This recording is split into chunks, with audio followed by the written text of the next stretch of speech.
ബഹുമാനപ്പെട്ട പ്രതിപക്ഷ നേതാവിനോട് ഈ ചടങ്ങിൽ പങ്കെടുക്കുന്നത് സംബന്ധിച്ച് ക്ഷണിക്കാൻ ഞങ്ങൾ വരുന്നു, ഒരു സമയം തരണം തിരുവിതാംകൂർ ദേവസ്വം ബോർഡ് ചോദിച്ചു. പ്രസിഡന്റും മെമ്പർമാരും ചേർന്ന് ചോദിച്ചപ്പോൾ അദ്ദേഹം പറഞ്ഞു 2-ാം തീയതി കാണും. അതനുസരിച്ച് സെപ്റ്റംബർ മാസം 2-ാം തീയതി നേരെ അദ്ദേഹത്തിൻ്റെ ഔദ്യോഗിക ബസ്സിൽ ചെന്നു. അദ്ദേഹം അവിടെ ഉണ്ട്. അദ്ദേഹം യഥാർത്ഥത്തിൽ അവിടെ മുറിക്കുള്ളിൽ കയറി കിടന്നിട്ട് ഇപ്പോൾ എഴുന്നേക്കുന്നില്ല എന്ന് പറയാൻ പുറത്തുള്ള ജോലിക്കാരെ ചുമലുണ്ട്. വാസ്തവത്തിൽ എന്തോ ഒരു അപമാനകരമായ നിലപാടാണ് അദ്ദേഹത്തിൻ്റെ ഭാഗത്തുണ്ട്. വീട്ടിൽ ആതിഥേയ സംസ്കാരത്തിൻ്റെ ഉയർന്ന രൂപം എടുത്താൽ ഏതൊരു വ്യക്തിയാവട്ടെ തൻ്റെ വീട്ടിൽ കടന്നു വരുമ്പോൾ അത് കുബേരനാകട്ടെ, കുചേലനാകട്ടെ, പണ്ഡിതനാകട്ടെ, പാവരനാകട്ടെ, ആരായിരുന്നു കയറി വരുമ്പോൾ അവരോട് ആതിഥേയ സംസ്കാരത്തിൻ്റെ ഉയർന്ന രൂപത്തിൽ നിന്ന് കയറി ഇരിക്കാൻ പറയുകയും അവരോട് സമീപിക്കുകയും ചെയ്യുന്ന ഒരു മനസ്സ് വേട്ടെ. അതാണൊരു സംസ്കാരം. ഇവിടെ ഞാനകത്തുണ്ടെങ്കിൽ ഞാൻ അവിടെ അകത്ത് കിടന്നുകൊണ്ട് നിങ്ങളിവിടെ വരുമ്പോൾ ഞാനില്ല, അല്ലെ എനിക്ക് കാണാൻ സൗകര്യമില്ല എന്ന് പറയുമ്പോൾ നിങ്ങൾക്കുണ്ടാവുന്ന മാനസികാവസ്ഥ എന്താ? ഞാൻ മുൻകൂട്ടി ചോദിച്ചിട്ട് വന്നു.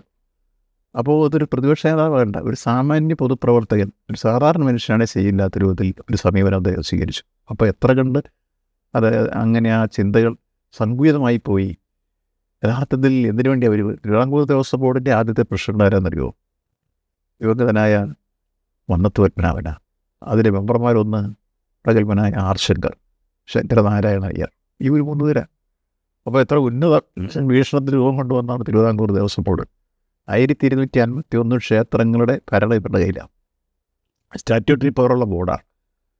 അപ്പോൾ ഇങ്ങനൊരു ബോർഡിൻ്റെ പ്രസിഡൻറ്റും മെമ്പർമാരും കൂടി ചെയ്യുമ്പോൾ സാമാന്യ മര്യാദ അനുസരിച്ച് അത് മരുന്നില്ലെങ്കിൽ എഴുന്നേറ്റെന്നോട് പറയാൻ ഇതിനോട് താല്പര്യമില്ല. വരും അതൊരു നിലപാടും ഒരു സംസ്കാരമില്ലേ. അതിന് പകരം അകത്ത് കിടന്നിട്ട് എഴുന്നേറ്റുന്നില്ല. അത്രത്തോളം എത്ര കണ്ട് ചെറുതായി പോയി അദ്ദേഹം മനസ്സിലാക്കാൻ ആ ഒരു സംഭവം ഉണ്ടാവും.